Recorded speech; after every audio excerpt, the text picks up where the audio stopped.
સમયસાર પરમાગમ કુમકુમાચાર્ય દ્વારા રચિત છે અને તેની તાત્પર્ય વચ્ચે ટીકા જયસેનાચાર્ય ભગવાને રચેલી છે, જેની 320 ગાથાની અંતર્ગત આચાર્ય ભગવાન જે વાત સ્પષ્ટ કરે છે તે એ છે કે શુદ્ધ જ્ઞાન કરનાર નથી અને વેદનાર નથી. શુદ્ધ જ્ઞાન કહેતા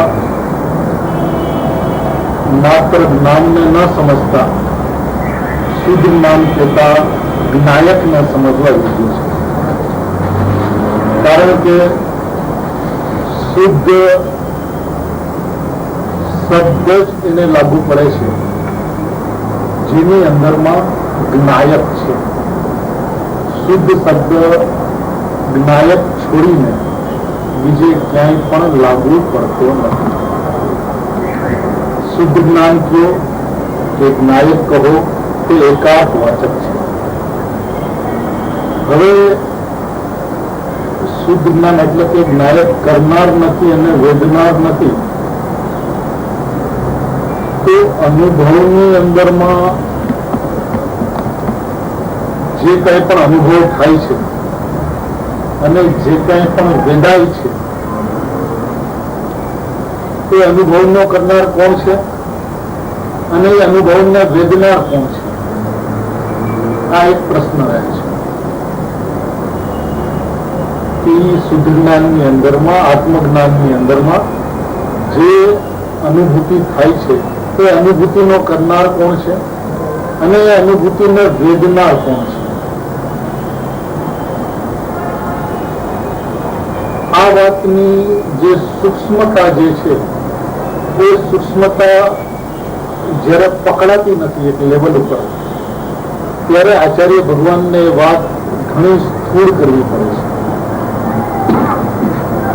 સૂક્ષ્મ વાત છે, વસ્તુ સ્વરૂપ સૂક્ષ્મ છે, વસ્તુ સ્વરૂપની વ્યવસ્થા સૂક્ષ્મ છે, અને સૂક્ષ્મ વ્યવસ્થા જયારે પકડમાં આવતી નથી, સૂક્ષ્મ વ્યવસ્થા જયારે જ્ઞાનની અંદરમાં બેસતી નથી, ત્યારે પછી ડાયલ્યુટ કરીને જ્ઞાની જીવ પણ કર્મનો કરતા નથી અને કર્મનો વેદનારો નથી એમ કહેવું પડે છે.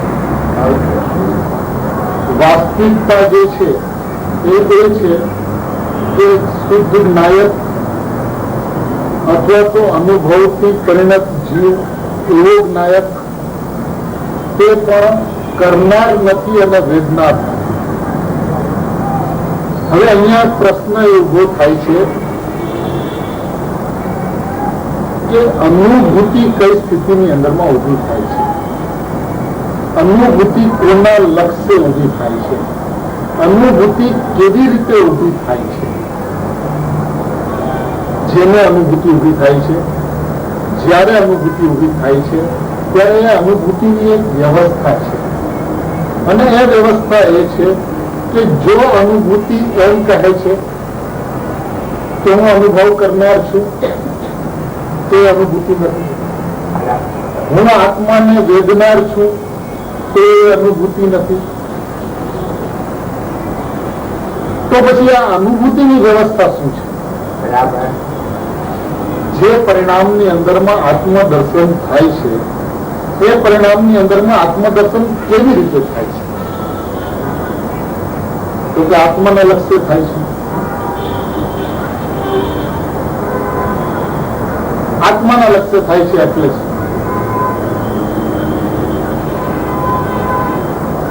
આત્માના લક્ષ્ય થાય છે એટલે આત્માની અંદરમાં પોતાના અસ્તિત્વને સ્થાપે છે. જે પરિણામ પોતાના અસ્તિત્વને નાયકમાં સ્થાપે છે, એટલે કે પર્યાયમાં અસ્તિત્વને સ્થાપતું નથી, પર્યાય નાયકમાં અસ્તિત્વને સ્થાપે છે, એનું નામ લક્ષ કરવું છે.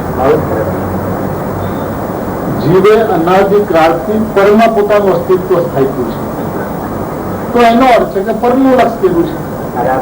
એવી રીતે નાયકમાં પોતાની અસ્થિ જોવે, પર્યાયમાં પર્યાયની અસ્થિ ન જોવે, પર્યાયમાં પર્યાયની અસ્થિ ન જોવે, અને પર્યાયમાં પર્યાયની અસ્થિ ન જોઈને જ્ઞાયકની જે અસ્થિ છે એ હું છું.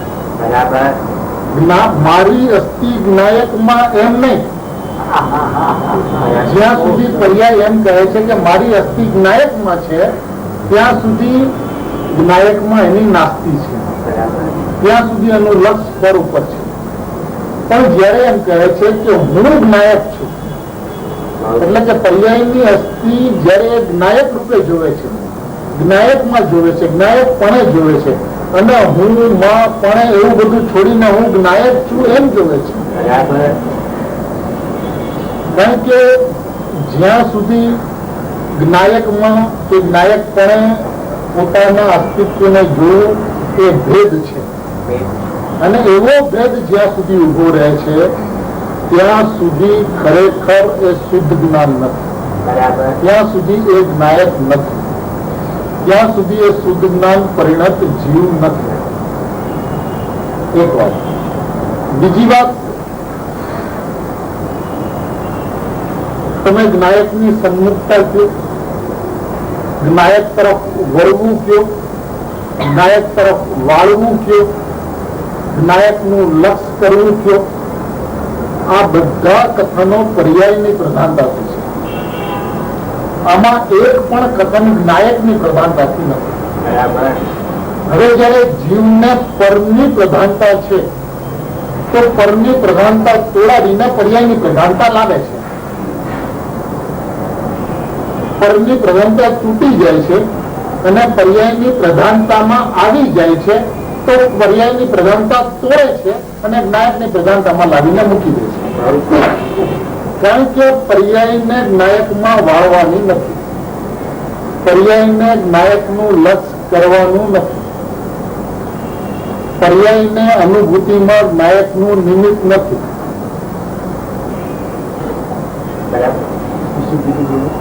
કારણ કે વ્યવસ્થાની અંતર્ગત જેટલી તમે વ્યવસ્થાની સમીપતા સાધો, જેટલી વ્યવસ્થાની સમીપતા સાધો, એની અંદરમાં વસ્તુ પણ પોતાના અસ્તિત્વને જોવાના વિધિ વિધાન તો છે. જેવો જ્ઞાયક ભાવ છે એ પણ પોતાનું હોવાપણું, જેવો જ્ઞાયક ભાવ છે એ જ પોતાનું અસ્તિત્વ જ્યાં સુધી પર્યાય જોતી નથી ત્યાં સુધી એને પર્યાય કહેવામાં આવતી નથી. પર્યાયની સ્વતંત્રતા અને પર્યાયની સ્વચ્છંદતા, આ બે પર્યાયની અંદરમાં થઈ શકે.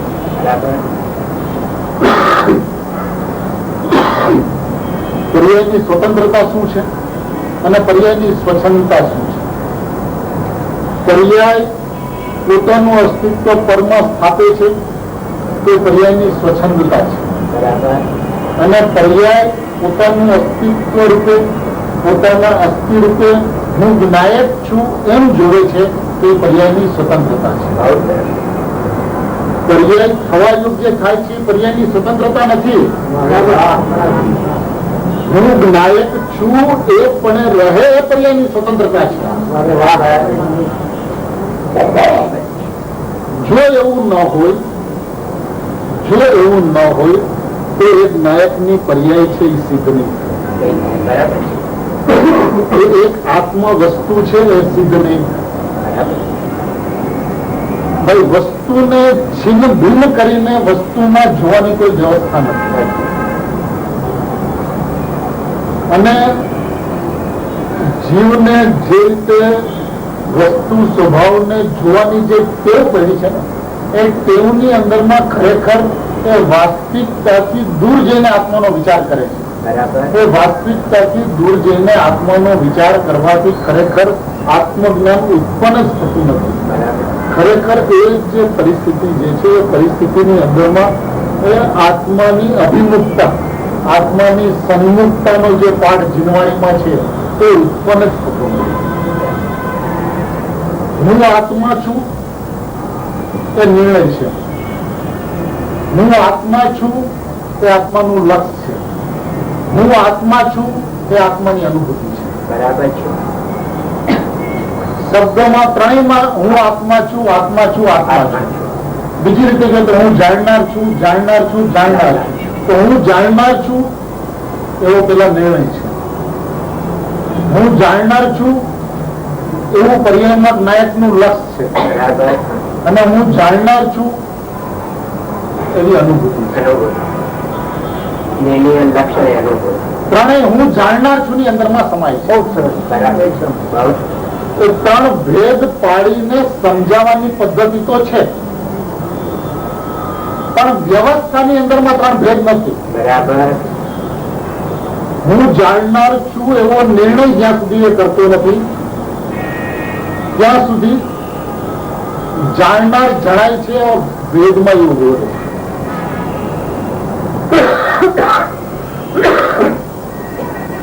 હું જાણનાર છું એવો નિર્ણય જ્યાં સુધી કરતો નથી ત્યાં સુધી જાણનાર જણાય છે એવા ભેદમાં એ ઉભો રહે છે.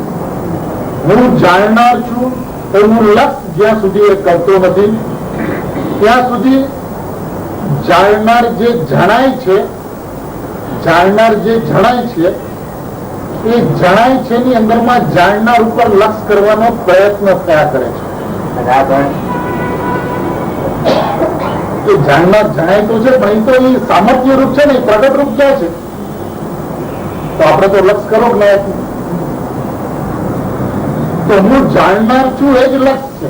બરાબર. એવું જ્યાં સુધી નિર્ણય થતું નથી, એવું જ્યાં સુધી નિશ્ચિત થતું નથી ત્યાં સુધી પર્યાયમાં નાયકને લક્ષ કરવાનો પ્રયત્ન થયા કરે છે. અને હું જાણનાર છું તે અનુભૂતિ છે. એવું જ્યાં સુધી એ માનતો નથી, એ શ્રદ્ધતો નથી, ત્યાં સુધી શ્રદ્ધા અને શ્રદ્ધે એવો ભેદ કાયમ રહેતો હોય ને શ્રદ્ધાનો જન્મ છે.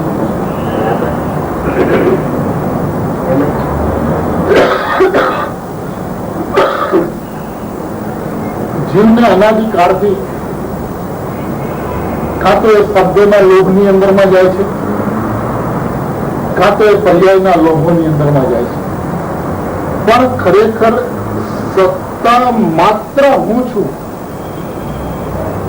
એવા નિર્ણય રૂપે, એવા લક્ષ રૂપે અને એવા અનુભૂતિ રૂપે પરિણમતો જ નથી.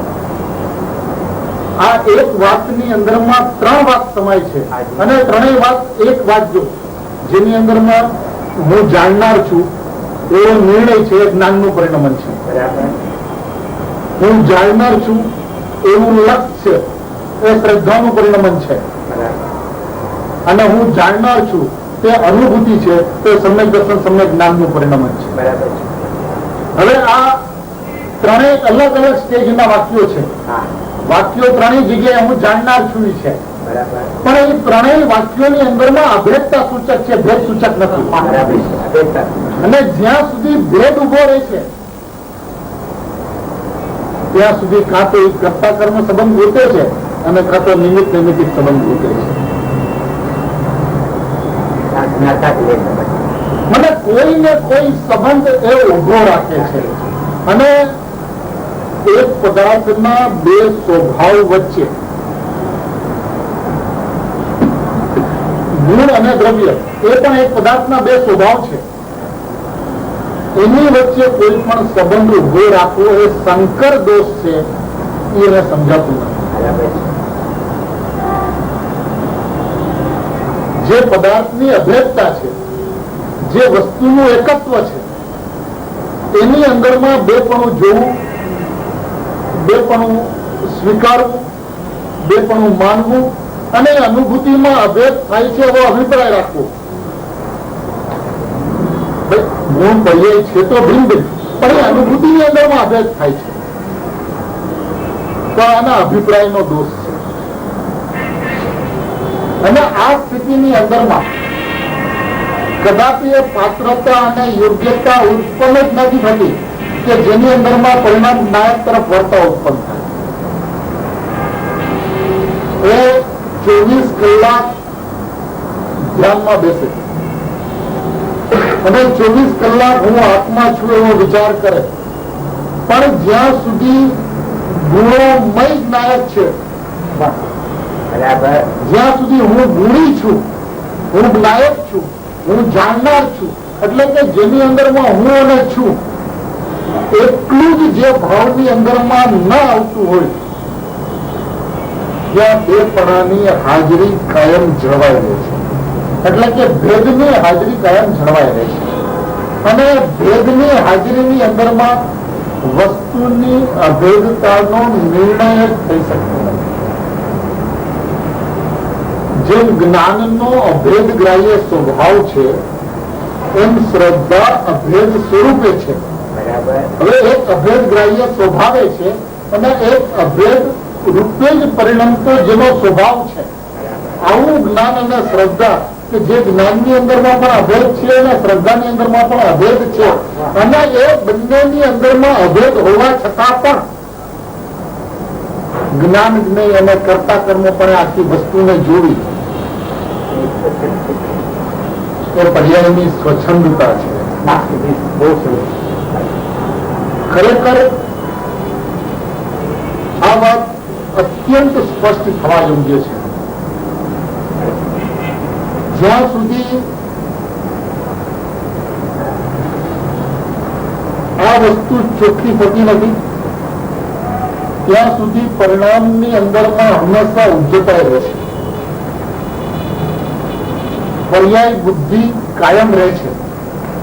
પછી ભલે એ બોલતો હોય કે હું જાણનાર છું, પણ અમે અભિપ્રાયની અંદરમાં જાણનાર છું એ નથી. હું જાણનાર થી અજ્ઞાન અવસ્થામાં પણ કહી શકાય નિર્ણય પેલા, પણ એમાં કન્ટિન્યુએશન કરે શું? હું જાણનાર છું, કરનાર નથી. જાણનાર જણાય છે, ખરેખર પર જણાતું નથી. તો એ બધું બોલે છે એ હું જાણનાર છું એ શ્રદ્ધાના બેઝ વાળું પરિણમન છે. હું કરનાર નથી એ કરતા ભાવ તોડાવવા માટે છે. જાણનાર જણાય છે એટલે સામાન્ય ઉપયોગની અંદરમાં નાયક અનુભવમાં આવી રહ્યો છે એ સૂચક જ્ઞાનનું પરિણમન છે. અને ખરેખર પર જણાતું નથી એટલે કે જ્ઞાનની અંદરમાં નાયકથી અભિન્નતા છે, પરથી સર્વતા ભિન્નતા છે એવું નાસ્તિ સૂચક એ વાક્ય છે. એવો ભાવાર્થ નહીં સમજાતો હોવાને કારણે વાક્ય તો બોલે છે પણ એના હાર્દ સુધી એ જઈ શકતો નથી. અને જ્યાં સુધી એ હાર્દ એને સમજાતું નથી ત્યાં સુધી આખો પરિશ્રમ જે છે, આખો વ્યાયામ જે છે એ વ્યાયામ નિરર્થક થાય છે. એનો હેતુ જે છે એ હેતુ સર થતો નથી. આની અંદરમાં તો એની ઈમાનદારી કેટલી છે, પ્રમાણિકતા કેટલી છે, અભેદ વસ્તુનો સ્વીકાર કેટલો છે. હવે અભેદ વસ્તુનો સ્વીકાર એટલે વિશેષ પર્યાયથી અભેદ એમ નહીં. જો વિશેષ પર્યાયને જોડવાનો જો પરિશ્રમ એ કરશે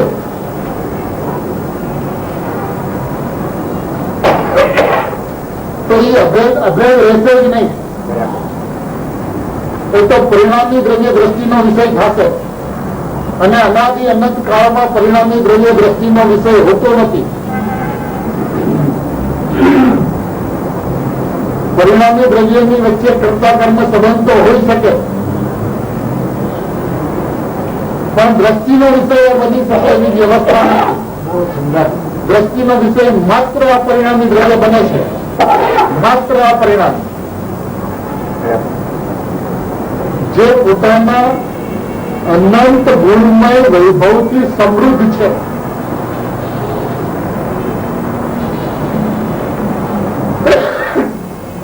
એનું અસ્તિત્વ તે હું છું એવો નિર્ણય એમાં એ મારી અસ્થિ એનું નામ લક્ષ. આવું જ્યાં સુધી એને સમજાતું નથી ત્યાં સુધી જ્ઞાનની પ્રાથમિક ભૂમિકા એ શુદ્ધ જ્ઞાન કરનાર નથી અને વેદનાર નથી એ નિર્ણિત થતું નથી. કારણ કે અહીંયા આચાર્ય દેવને તો એટલું જ કહેવું છે કે શુદ્ધ જ્ઞાન કરનાર નથી, વેદનાર નથી. અથવા શુદ્ધ જ્ઞાન શુદ્ધ ઉપાદાન રૂપે કરતો નથી, વેચતો નથી.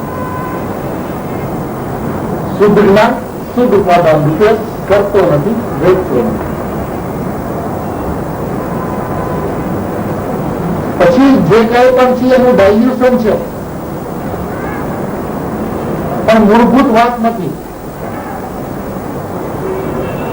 શુદ્ધ જ્ઞાન શુદ્ધ ઉપાદાન રૂપે કરતો નથી અને વેચતો પણ નથી.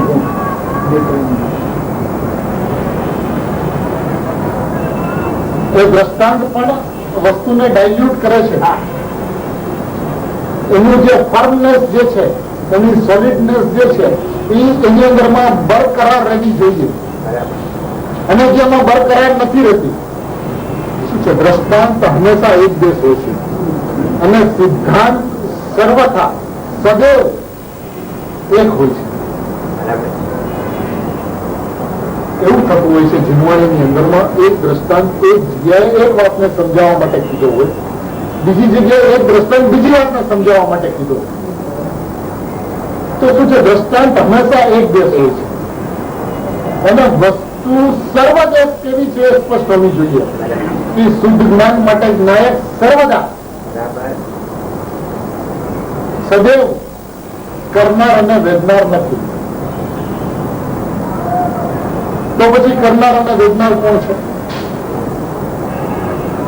તો કે જે કરનાર અને વેદનાર છે એ શુદ્ધ જ્ઞાન નથી. જે કરનાર અને વેદનાર છે તે નાયક નથી. જે નાયક છે તે કરનાર અને વેદનાર નથી.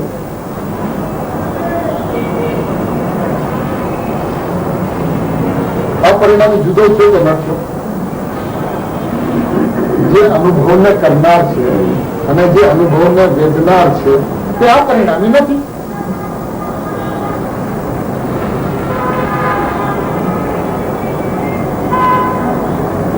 અપરિણામી પરિણમતો નથી. પરિણમતો નથી તો એ અનુભવ કરતો નથી. અનુભવ કરતો નથી તો અનુભવને વેચતો નથી. આ તો શું છે ભાઈ કે દ્રષ્ટિનો જે દોષ જે છે ને તે આમાં નીકળવું બરાબર. આની અંદરમાં જીવને અનાદિકાળથી દ્રષ્ટિની પણ જે સ્પષ્ટતા જે થવી જોઈએ ને એ એમના જ્ઞાનની અંદરમાં દ્રષ્ટિની સ્પષ્ટતા નથી. પેલા તો શું છે જ્ઞાનની અંદરમાં દ્રષ્ટિની સ્પષ્ટ, કારણ કે જાણનાર જ્ઞાન છે તો દ્રષ્ટિ પણ જ્ઞાનમાં પેલા જણાય છે. દ્રષ્ટિનું સ્વરૂપ આવું છે એવો નિર્ણય જ્ઞાનમાં થાય છે. ક્યાં થાય છે નિર્ણય? તો જ્ઞાનમાં થાય છે ને દ્રષ્ટિનો નિર્ણય. તો પેલા તો એ જ્ઞાન ચોખ્ખું થાય. જ્ઞાન ચોખ્ખું થાય તો દ્રષ્ટિ ચોખ્ખી થાય. નહીં તો જાણેલાનું શ્રદ્ધાંત સિદ્ધ નહીં થાય.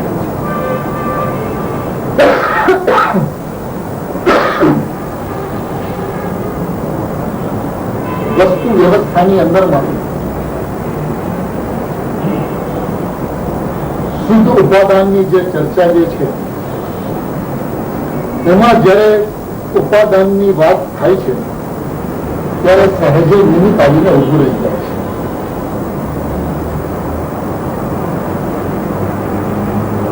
તમે ઉપાદાનની વાત કરો કે શુદ્ધ જ્ઞાન શુદ્ધ ઉપાદાન રૂપે કરતો નથી અને વેચતો નથી, તો શુદ્ધ જ્ઞાન નિમિત્ત રૂપે કરે છે અને વેચે છે. ઉપાદાનની ચર્ચાની તમે શરૂઆત કરી, નિમિત્તની ચર્ચા આવ્યા વિના થશે નહીં.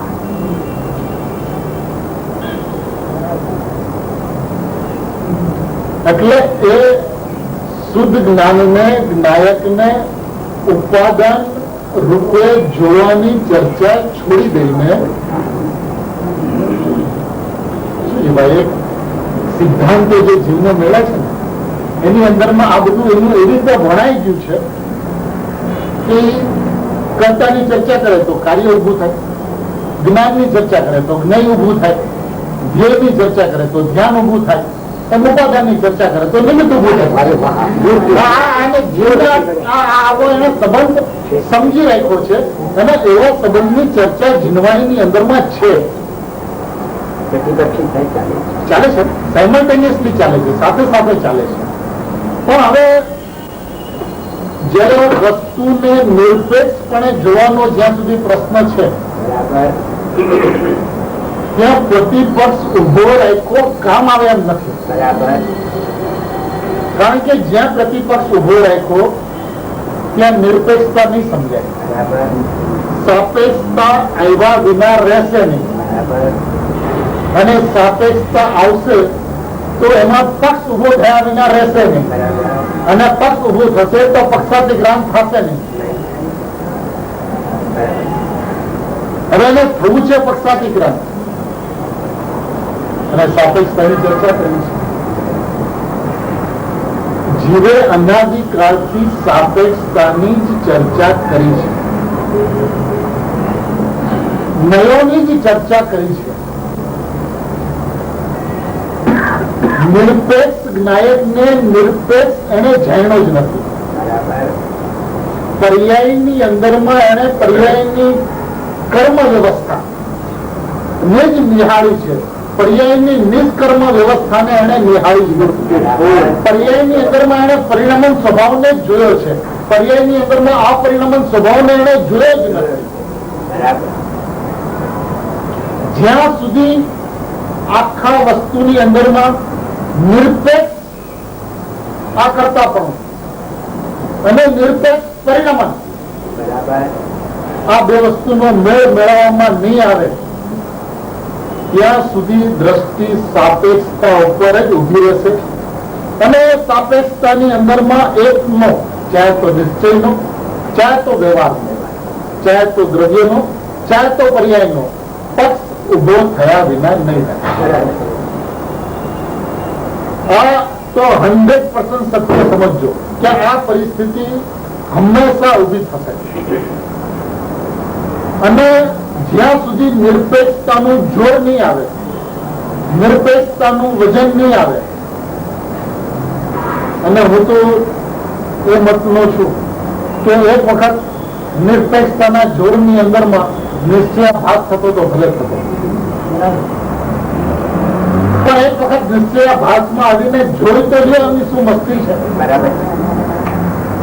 એક વખત એ મસ્તીને નિહાળો તો છે. ભાઈ નિશ્ચયાભાસ નહીં થાય. એક વખત કલકત્તામાં એવો પ્રસંગ બન્યો, એક જ્ઞાની ધર્માત્મા આવ્યો અને એક જ્ઞાની ધર્માત્મા સાથે ચર્ચા થતી અને ચર્ચાની અંદરમાં એમને કીધું, ભાઈ અમને તો આ પરિણામી છોડીને બીજી કોઈ વાત પોસાતી નથી. તો બધા નાના નાના બાળકો, કોઈ 10 વર્ષ, કોઈ 12 વર્ષ, કોઈ 14 વર્ષ, તમે નિશ્ચયાભાસી તો નહીં થઈ ગઈ? એવો પ્રશ્ન પૂછ્યો. તો એમનો ઉત્તર એ હતો કે જીન મંદિર જાઓ છો?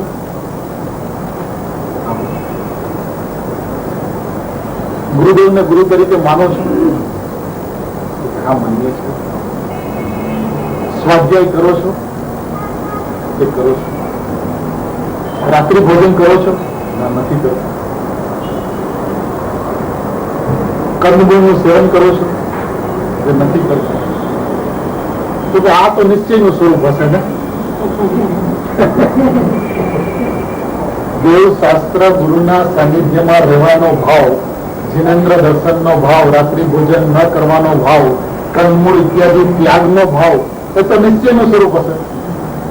અરે આ તો વ્યવહાર છે ને ભાઈ. અને આ વ્યવહાર છે ને નિશ્ચયભાસ થશે કેવી રીતે? જેના જીવનની અંદરમાં આવો વ્યવહાર મોજૂદ છે એને નિશ્ચયભાસ થશે કેવી રીતે? એ તો નિશ્ચયનો અભ્યાસી થશે. અભ્યાસી થશે. નિશ્ચયાભાસી નહીં થાય કોઈ. એટલે ભાઈ નિરપેક્ષની વાતની અંદરમાં એને હંમેશા નિસંગતા આવે છે. અને એક સામાન્ય સમજણ એવી છે કે તમે નિમિત્તની જો વાત કરો, નિમિત્તની વાત કરો એટલે નિમિત્ત કોને કહેવાય?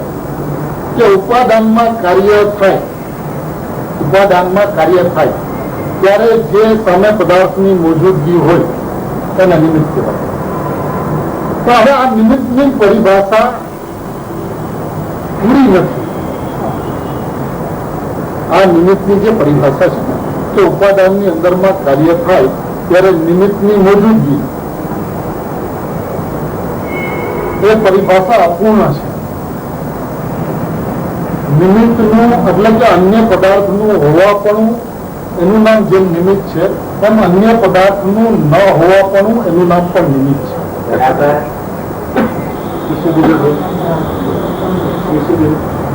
અન્ય પદાર્થનું હોવાપણું જેમ નિમિત્ત છે એમ અન્ય પદાર્થનું ન હોવાપણું પણ નિમિત્ત છે.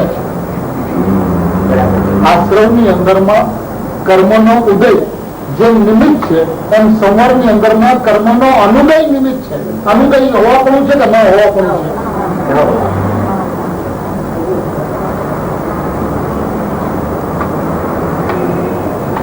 ભાઈ વસ્તુને તો વસ્તુથી જોવી પડશે.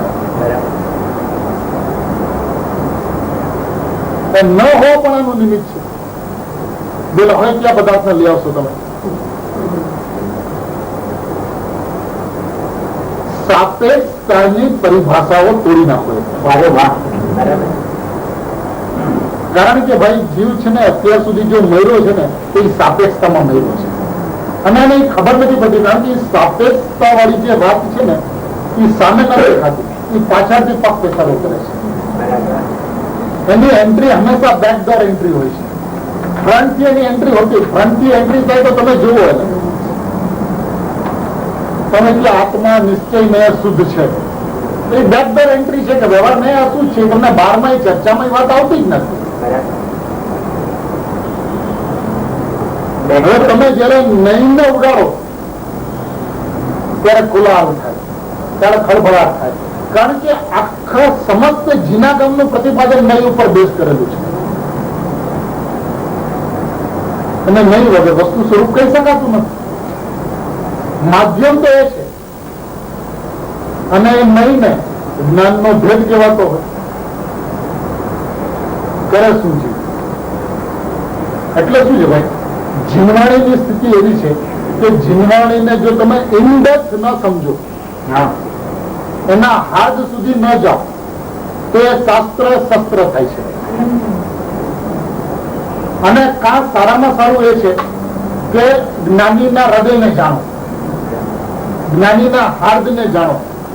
જ્ઞાની શું કરે છે એ નહીં,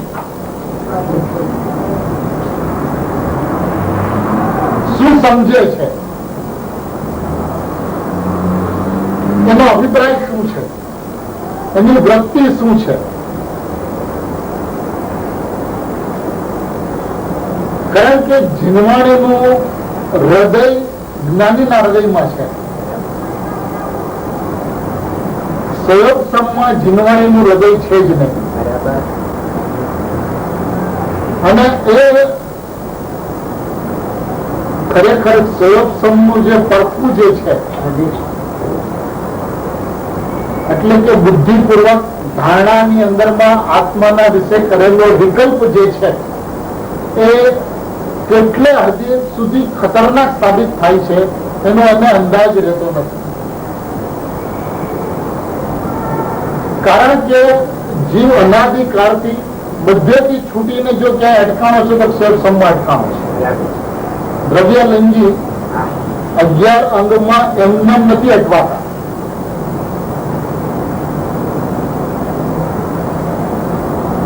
તો ભાઈ જો નિરપેક્ષતાથી વસ્તુ સ્વરૂપને સમજે તો એનો પક્ષ તૂટ્યા વિના રહે નહીં, અને પક્ષ તૂટે તો પક્ષાતિક્રાંત થયા વિના રહે નહીં, એવી વસ્તુ વ્યવસ્થા છે. બરાબર. એટલે પક્ષની અંદરમાં પક્ષ એટલે શું વિચાર કર્યો છે? પક્ષ એક જ ચીજનો હોય છે, પર્યાય. દ્રવ્યનો પક્ષ એટલે શું?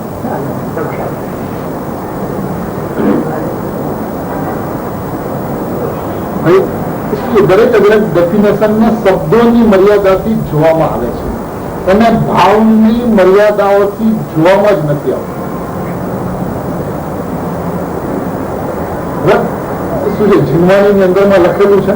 હવે લખેલું એટલે છે કે કહેનાર રહેતા નથી અને વાંચનાર વિપરીત અર્થઘટન ન કરે, એટલે જેમાંથી કોઈ પણ વિરોધાભાસ ઉભો ન થાય એવું લખાણ લખીને લખનાર ચાલ્યા જાય છે.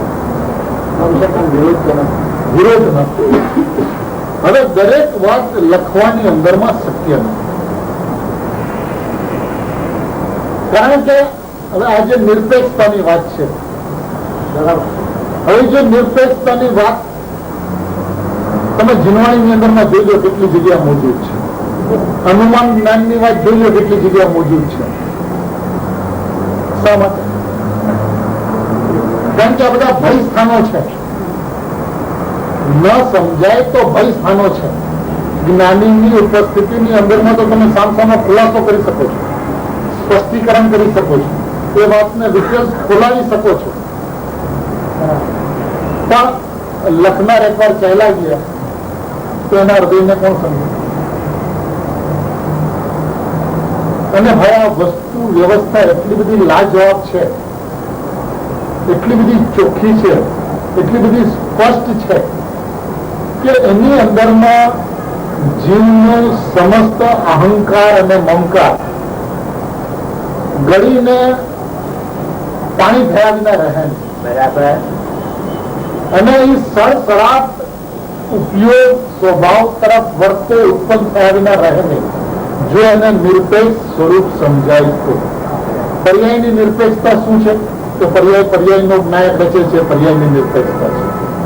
અને દ્રવ્યની નિરપેક્ષતા શું છે? કે દ્રવ્ય કરનાર નથી અને વેદનાર નથી, એવો અપરિણામી છે, એ દ્રવ્યની નિરપેક્ષતા છે. આ બંને નિરપેક્ષતા જો સમજાય પર્યાયની નિરપેક્ષતા પર્યાયનો જ્ઞાયક રચે છે એટલું જ નથી.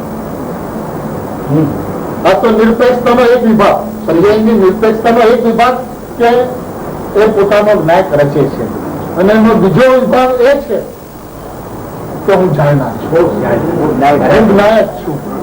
એ પર્યાયનો બીજો નિરપેક્ષતાનો વિભાગ છે. એ પર્યાયનો બીજો નિરપેક્ષતાનો વિભાગ છે. જ્યાં સુધી પર્યાયની અંદરમાં આ બંને વાત સ્પષ્ટ નથી, એક પોતાના જ્ઞાયકને રચે છે, એ જ્ઞાયકનો અનુભવ કરતા નથી, જ્ઞાયકનો વેચતા નથી, ત્યાં સુધી પર્યાયની નિરપેક્ષતા સમજાતી નથી અને દ્રવ્યની સાપેક્ષતા છૂટતી નથી. બરાબર. અને બીજી વાત, પર્યાયની અંદરમાં હું જ્ઞાયક છું, એ પર્યાયની નિરપેક્ષતા છે. એ પર્યાયનું અસ્તિત્વ જ્ઞાયકને સમર્પિત છે. એ પર્યાયનું જ્ઞાયકના અહમ છે. એ પણ પર્યાયની નિરપેક્ષતા છે. જે પર્યાય જ્ઞાયકનું લક્ષ કરે છે એ પર્યાયની સાપેક્ષતા છે.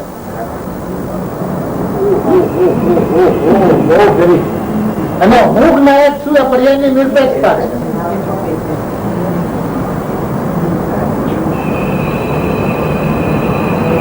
એ પર્યાય જ્ઞાયકનું લક્ષ કરે છે, પર્યાયની સાપેક્ષતા છે.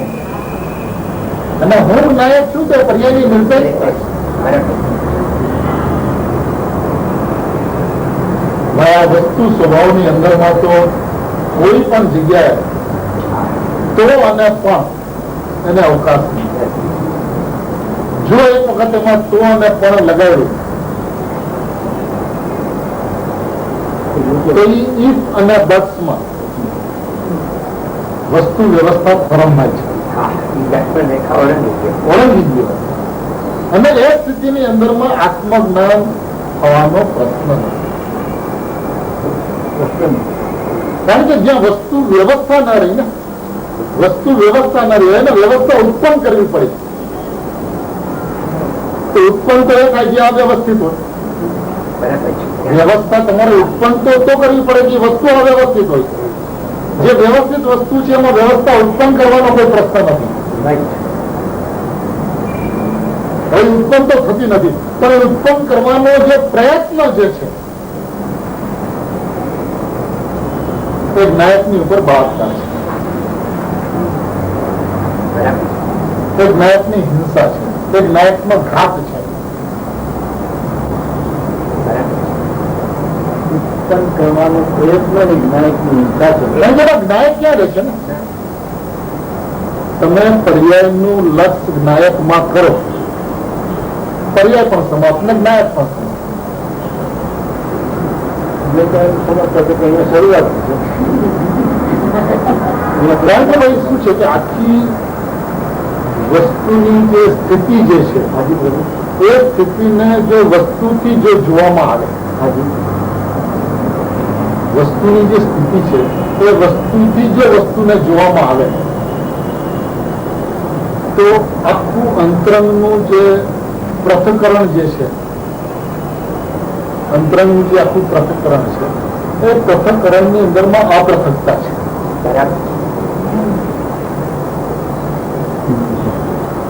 છે વાત પૃથ્થકરણની અને છે અપૃથકતા.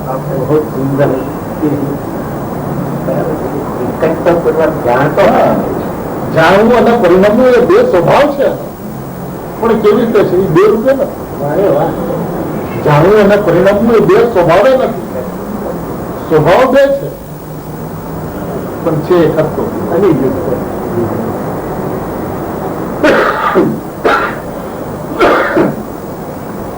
જીવે જ્યાં સુધી નિરપેક્ષતાથી વસ્તુ વ્યવસ્થાને એ સમજતો નથી ત્યાં સુધી વસ્તુને ડાયલ્યુટ કરવી પડે છે. જેટલી તમે ડાયલ્યુટ કરો એટલા ભેદ ઉભા થાય. જો કેવી રીતે આપણે આ ગાથાના પેલો જે પેરેગ્રાફ છે ને એનો એક દ્રષ્ટાંત લઈએ કે શુદ્ધ જ્ઞાન શુદ્ધ ઉપાદાન રૂપે કરતો નથી અને વેચતો નથી. ચાલો ન સમજાવું એટલે કે છે અથવા અભેદથી શુદ્ધ જ્ઞાન પરિણત જીવ પણ પોતે શુદ્ધ ઉપાદાનથી કરતો નથી અને વેચતો નથી. પેલા શુદ્ધ નાયકની વાત કરી, શુદ્ધ જ્ઞાન કરનાર નથી અને વેદનાર નથી એવું ન સમજાવું. હવે શુદ્ધ જ્ઞાન પરિણત જીવ એટલે કે સમ્યક દર્શનને પ્રાપ્ત જીવ શુદ્ધ ઉપાદાન રૂપે કરતો નથી અને વેદતો નથી. હવે એની અંદરમાં ન સમજાવું એટલે શું કહે છે? અથવા પાઠાંતર. પેલા શુદ્ધ જ્ઞાયકની વાત કરી, પછી સમ્યક જ્ઞાન જેને પ્રાપ્ત થયું છે એની વાત કરી. હવે એનાથી પણ આગળ પાઠાંતર કરે છે. તેની વ્યાખ્યા માત્ર દ્રષ્ટિ જ નહીં, ખરેખર આ અપરિણામીની જે વાત જે છે એ તો દ્રષ્ટિની વાત છે.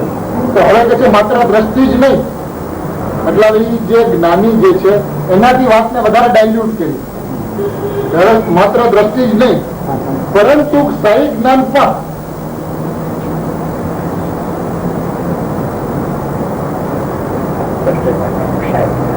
સ્થાયી જ્ઞાન પણ કર્મોનું અકારક તેમજ અવેદક છે. સાહેબ કર્મોનું જે અકારક ને અવેદક કેવું હતું તે ઉપરથી કેવું હતું ને કે શુદ્ધ જ્ઞાન પણ શુદ્ધ ઉપાદાન રૂપે કર્મોનું અકારક છે. પાઠાંતર કરીને શા માટે?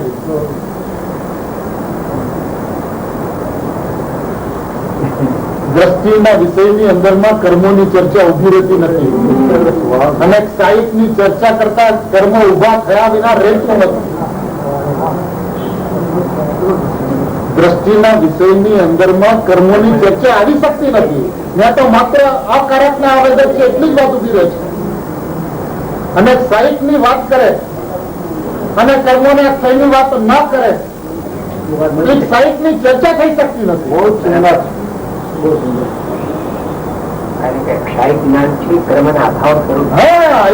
જ્ઞાન જે કર્મના અભાવને બતાવે છે.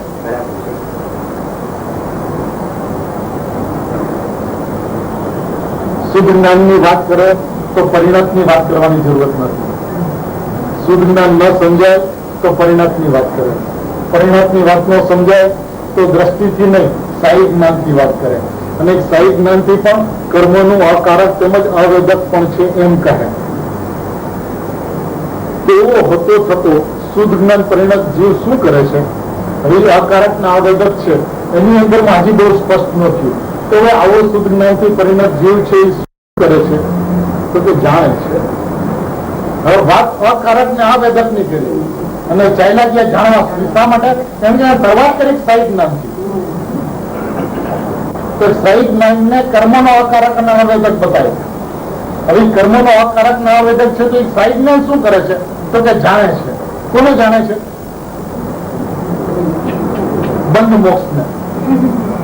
ઠીક, એને જાણવા માટે કઈ મળ્યું નહીં તો એ બંધ મોક્ષ ને જાણે છે. જો આમાં આચાર્ય કરે શું તો મને શું કરે આચાર્ય? અભેદની વાત કરે છે તો એ હજમ નથી થતી અને ભેદની અંદરમાં પક્ષ ઉભો થયા રહેતું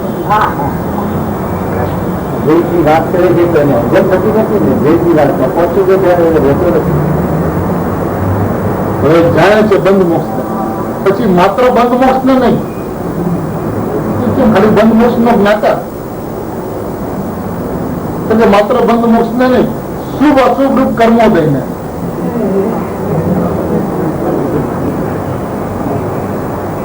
તથા સવિપાક અવિપાક રૂપે ને સકામ અકામ રૂપે બે પ્રકારની નિજરાને પણ જાણે છે.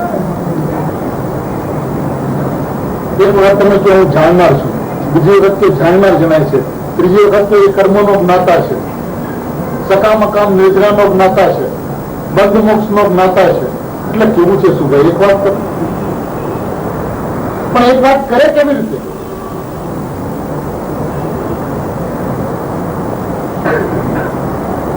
અને જયારે કોઈ પણ વસ્તુને ડાયલ્યુટ કરવામાં આવે છે ત્યારે એ વસ્તુનું સત્વ સમાપ્ત થઈ જાય છે.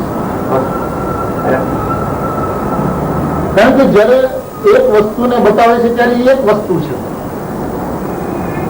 હવે એક વસ્તુ નથી સમજાય તો પરિણત જીવની વાત કરે છે તો બે સ્વભાવની વાત આવી. શુદ્ધ જ્ઞાનની વાત કરી તો માત્ર જ્ઞાનની વાત આવી. શુદ્ધ જ્ઞાન પરિણત જીવની વાત કરી તો જ્ઞાનીની વાત આવી. દ્રવ્યપર્યની વાત આવી કે પરિણત જીવ એટલું એના માત્ર શુદ્ધ જ્ઞાન સુધી એને વાત ઉભી ન રાખી શકાય. એ શુદ્ધ જ્ઞાન પરિણત જીવ સુધી એમને જવું પડ્યું. એની અંદરમાં ન સમજાણું તો શું થયું? પાઠાંતર કર્યું, માત્ર દ્રષ્ટિમાં જ નહીં. એટલે કે દ્રષ્ટિમાં તો અકારકના વેદક જ છે, પણ કઈ રીતે કઈ રીતે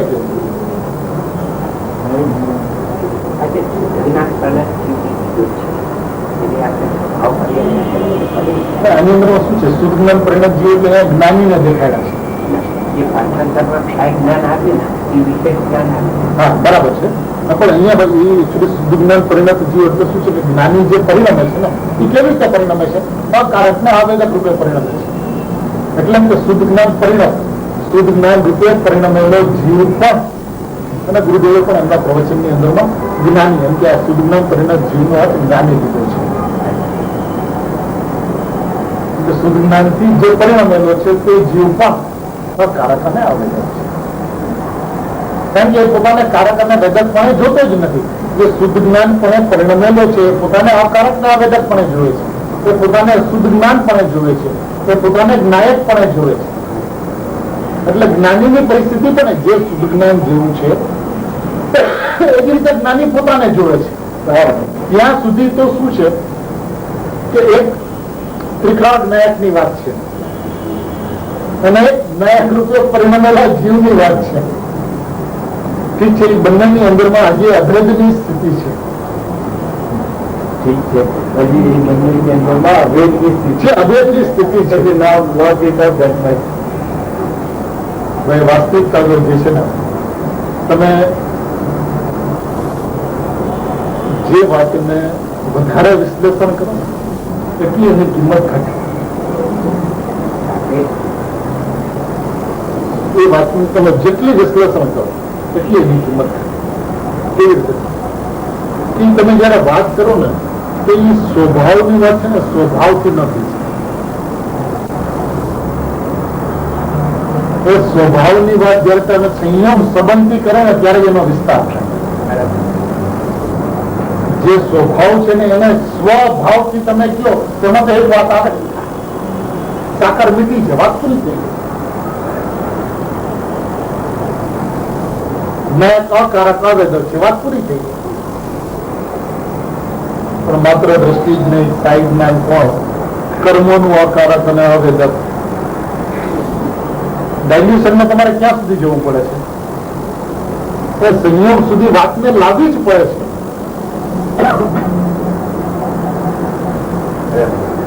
અને તમે એને જેટલી ડાયલ્યુટ કરો તેટલું એનું વજન ઘટે છે. અને તમે જ્યાંથી ડાયલ્યુટ કરો હવે એ જે અંતિમ વાત છે ને કોઈક બધાને આખરી વાત લાગે છે. સકામ અને અકામ નિદ્રાને એ જાણે છે એમાં તો આખરી જ્ઞાનનું કામ જ છે જાણવાનું. કોને? સ્વવિપાક ને અવિપાક, સકામ અને અકામ નિદ્રાને જાણવાનું. એનાથી વધારે જાણવાનું કોને? તો કે બંધ મોક્ષ ને જાણવાનું. પણ ભાઈ બિલકુલ નીચે પાછું એક સુધી ઉપર વધતો જાય તો ખબર પડે એમાં શું આવે છે. જેમ સવિપાક અને અવિપાક નિદ્રાને જાણે છે એનાથી આગળ વધે કે બંધ મોક્ષ ને જાણે છે. માત્ર બંધ મોક્ષ ને નહીં, સાઈ જ્ઞાન પણ કર્મોનું અકારક અને આવેદક છે. એટલે કે એ કર્મોનો જ્ઞાતા નથી. જયારે કર્મોને કરતો નથી ને વેચતો નથી તો કર્મોને જાણતો નથી. નીચેની વાત ઉપર લાગુ પાડવી પડશે. ખાલી અકારક ને આવેદક ની વાત કરો તો નહીં ચાલે, કારણ કે જ્ઞાતાની વાત નીચે લીધી છે. જાણે છે એ વાત લીધી છે ને, તો એ કોને જાણે છે? અકારક ને આવેદક કહી દીધું એમાં વાત પૂરી નહીં થાય. તો બંધ મોક્ષ ને જાણે છે, કર્મોને જાણે છે કે કોને જાણે છે? એ સંબંધી પોતાની પર્યાયને જાણે છે, કોને જાણે છે? નાયક ને જાણે છે, કોને જાણે છે? જેમ નીચે સુધી આવો છો તો પછી નીચેથી ઉપર પણ જાઓ ત્યાં સુધી ફેર સુધી તેમાં શુદ્ધ જ્ઞાન પરિણામ જીવ પણ ઉભો નહીં રહે. શુદ્ધ જ્ઞાન ઉભું રહેશે.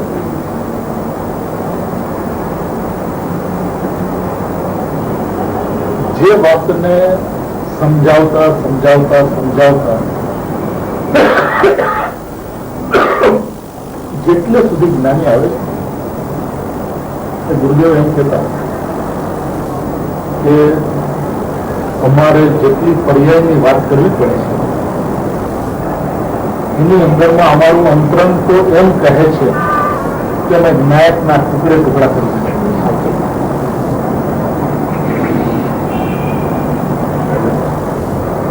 ભેદ ભેદ ભેદ ભેદના ભેદ ભેદના ભેદ પ્રભેદ ક્યાં સુધી ભેદ? બંધને જાણે છે ને કર્મોને જાણે છે ત્યાં સુધી જ્ઞાનનું પરિણામ હતું.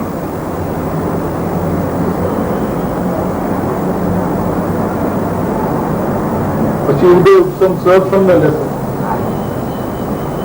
અને એને ક્યાં નીચે ઉતરવાની પણ એક મર્યાદા છે કે નહીં? સમજાવવા માટે ઉતરતી ગયા. શું કારણ? તો કઈક નિષ્કારણ કરવું. બરાબર. કોઈ છોડીને આચાર્ય ભગવાનને શું હેતુ છે? જ્ઞાનીઓને શું હેતુ છે? એક નિષ્કારણ કરવું કે આ વસ્તુ સ્વભાવને પામે. પણ એ જ્ઞાનીને પૂછતો નથી કે પ્રભુ આપણે આટલું ભેદનું કથન કર્યું તો શું વસ્તુ ભેદ સ્વરૂપ છે કે વસ્તુ અભેદ સ્વરૂપ છે? કારણ કે આપણે શરૂઆત તો અભેદથી કરી હતી. ગુરુદેવને એક પ્રશ્ન પૂછ્યો કે સાહેબ આખા સમય સાહેબની 415 ગાથા એને ઓછામાં ઓછા શબ્દોની અંદરમાં વર્ણો.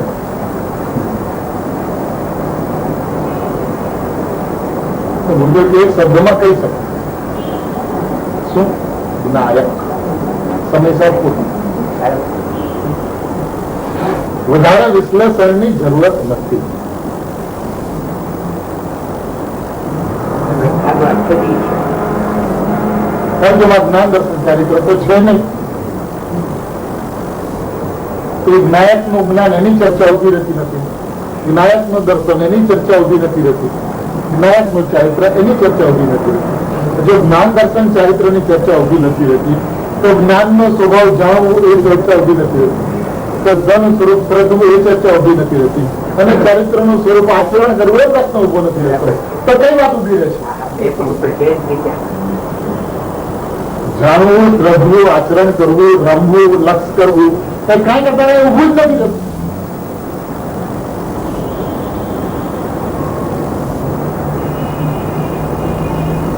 એ નથી સમજાતું તો કે જ્ઞાનીને જ્ઞાન નથી, જ્ઞાનીને દર્શન નથી, જ્ઞાનીને ચારિત્ર નથી. હવે હળવું પણ ક્યાં સુધી કરે?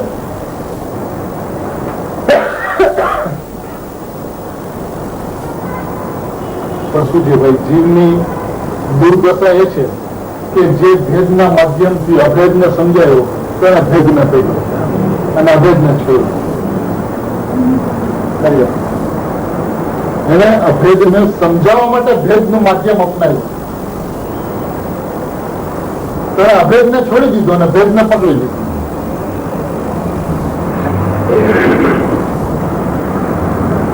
એ કોના એવું કામ છે? વેપાર કરવાનો, પૈસા કમાવા માટે. પેલા પૈસાને છોડી દીધા અને વેપાર કેરા એ વેપારને જગતમાં વેપાર કે છે.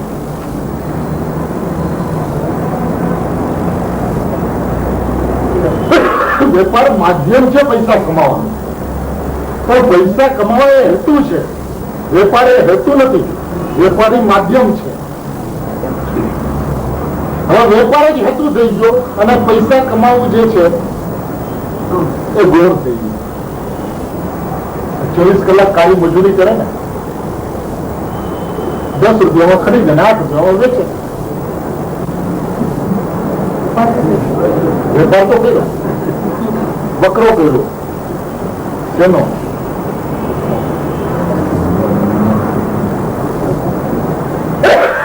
એક જીનવાણી પાસે આવ્યો, ગુરુદેવ પાસે આવ્યો. શું કામ? આત્માને સમજો કે ભેદને સમજવો? આત્માને સમજો કે દ્રવ્ય પર્યાયને સમજવો? અનુભવ કરવા કે સંસારમાં રખડો? તો એ છેલ્લા જીવોનો એ વિવેક કામ જ નથી કરતો. ગુરુદેવ નું સાનિધ્ય મેળવું શું કામ? તમે સાનિધ્ય મેળવીને પ્રાપ્ત શું કર્યું? તમે જો પ્રાપ્ત નથી કર્યું તો ગુરુદેવ નું સાનિધ્ય જ નથી. એ વાત એને સમજાવવી જોઈએ, એ ચોટ મારવી જોઈએ. આ સાનિધ્ય એ સાનિધ્ય છે કે જે સાનિધ્યમાં આત્મા નથી સમજાવ, જે સાનિધ્યમાં આત્માનો નિર્ણય નથી થતો, જે સાનિધ્યની અંદરમાં આત્માનું સ્વરૂપ શું છે ખબર નથી પડતું. ગુરુદેવની સેવા છે કે ખુદ સેવા છે? ગુરુદેવનો આદર છે કે અનાદર છે? ગુરુદેવનો સ્વીકાર છે કે અસ્વીકાર છે? અને કોઈ એને સ્વીકાર કે છે તો ભ્રાંતિ છે. બરાબર. ભાઈ એને ચોટ લાગવી જોઈએ. ગુરુદેવ એક વખત એવું કીધું કે કોઈ જીવો આવીને અમને એમ નથી કહેતા કે સાહેબ જે દીપક આપ દેખાડો છો ને એ આવ્યો અમારી પાસે. જે દીપક આપ દેખાડો છો ને એ દીપક અમારી પાસે આવ્યો એમ આવીને કોઈ નથી કહેતા. એનું કારણ શું છે? આ તો ગુરુદેવની અંતરંગની વ્યથાની વાત કરીએ છીએ આપણે. એનું કારણ શું છે? એનું બીજું કારણ આપ્યું ગુરુદેવ કે એવું શા માટે નથી થતું? તો કે એનું કારણ એ છે કે 24 કલાકમાં 30 દિવસમાં 12 મહિનામાં એ આત્માની વાત તો કરે છે, પણ આત્માના વિરહમાં એક પણ વખત એ કોપ મૂકીને રડતો નથી. કે મારી પાસે મારો આત્મા નહીં હોય તો મને નહીં ચાલે, હું આત્માના વિરહમાં મરી જઈશ એવું એક પણ વખત એને લાગતું નથી. એ આત્માની ચર્ચા 12 મહિના કરે છે. 24 કલાકમાં 12 કલાકની નિંદરમાં ક્યારે પણ એક વખત સફળો ઉભો ન થઈ જતો કે મારો જ્ઞાન ક્યાં છે.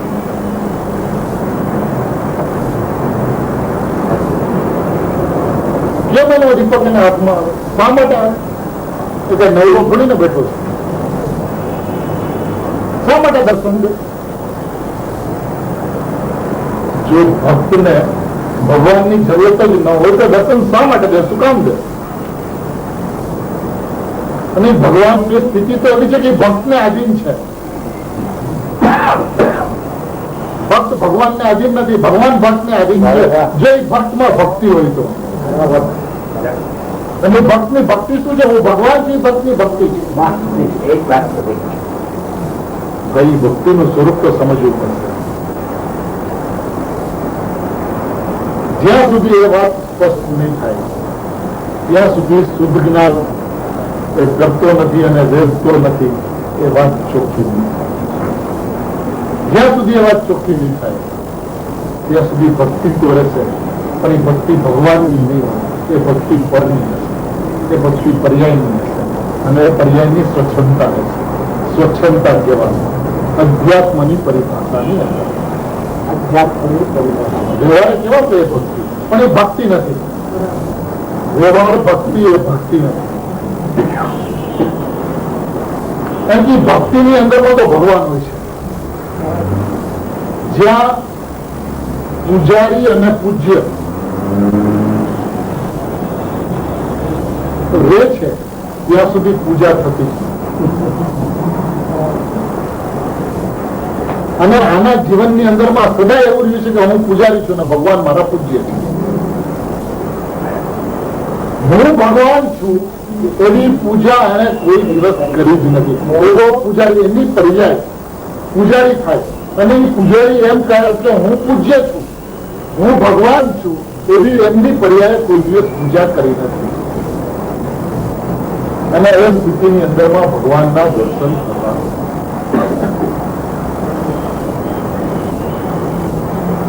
કારણ કે એનો ધ્વનિ ભગવાન હું ને ભગવાન તું એનો ધ્વનિ હોવો જોઈએ. ભગવાન તું ને ભક્ત હું એ પૂજાનો ધ્વનિ જ નથી, એ પૂજાનું સ્વરૂપ નથી, એ ભક્તિની વ્યવસ્થા નથી. કારણ કે ભક્તિની અંદરમાં તો એવી તલ્લીન થઈ જાય કે રાધા એમ કહે કે હું કૃષ્ણ છું. કૃષ્ણમય ભક્તિને ભક્તિ કહેવામાં આવે છે. મીરાબાઈ કહેવામાં આવે છે કે જેની અંદરમાં મીરાબાઈ નથી, જેની અંદરમાં હું કૃષ્ણ છું. હું પર્યાય નથી, હું જ્ઞાયક છું. એને ભક્તિ કહેવામાં આવે છે, એને પૂજા કહેવામાં આવે છે. મય સ્વરૂપ. અને જ્યાં સુધી શુદ્ધ જ્ઞાન આ કારણના અવેદક છે એવું નહીં સમજાય ત્યાં સુધી